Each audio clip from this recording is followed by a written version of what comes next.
Ahoj, jmenuji se Filip Drexler a chtěl bych se stát součástí studijního programu inovativního podnikání. Pevně věřím, že to mám hodně co nabídnout a zároveň vím, že se mám ještě více co učit. Obor inovativního podnikání mě zaujal především svým způsobem výuky, protože já sám si myslím, že z praxe a chyb se člověk učí nejlépe a na tom je celý obor postaven. Již během svého studia na střední škole jsem projevil svůj zájem o podnikání, a to v otcově firmě. Později jsem začal realizovat svou vlastní cestu podnikatele, a to v oboru investic a day tradingu, kterému se momentálně věnuji druhým rokem. Stal jsem se dokonce certifikovaným obchodníkem, a to s 90% úspěšností. Vyzkoušel jsem si také několik pracovních pozic, které mi přinesly jak nové zkušenosti, tak i dovednosti. Od manuální práce až po kancelářskou. Jako například práci recepčního v 5hvězdičkovém hotelu Pytloun v Harrachově.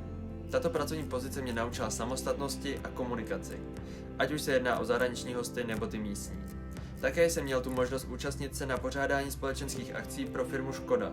Jednalo se především o gala večery a podobné akce. Zde jsem se naučil preciznosti a týmové práci. Nyní si během studia brigádně přivydělávám v jedné z nejoblíbenějších lokalit Českého ráje, Boučkově statku. Zde pracuji jakožto vedoucí obsluhy. Tato práce mi byla také velkým přínosem, co se týče time managementu, organizace a zvládání stresu. Již od mala jsem byl také veden k kolektivnímu sportu, od fotbalu až po basket. Každý z těchto sportů ve mně rozvíjel týmového ducha a týmovou práci. Již nyní vím, že pokud chce člověk ať už ve svém osobním nebo pracovním životě uspět, těžka to dokáže sám. Ještě bych rád ve zbývajících vteřinách popsal sám sebe. Jsem ambiciózní, disciplinovaný, kreativní a komunikativní. Toto jsou asi mé 4 nejsilnější vlastnosti.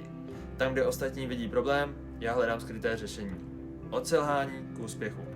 To by prozatím bylo vše a já jen doufám, že se uvidíme v druhém kole. Děkuji.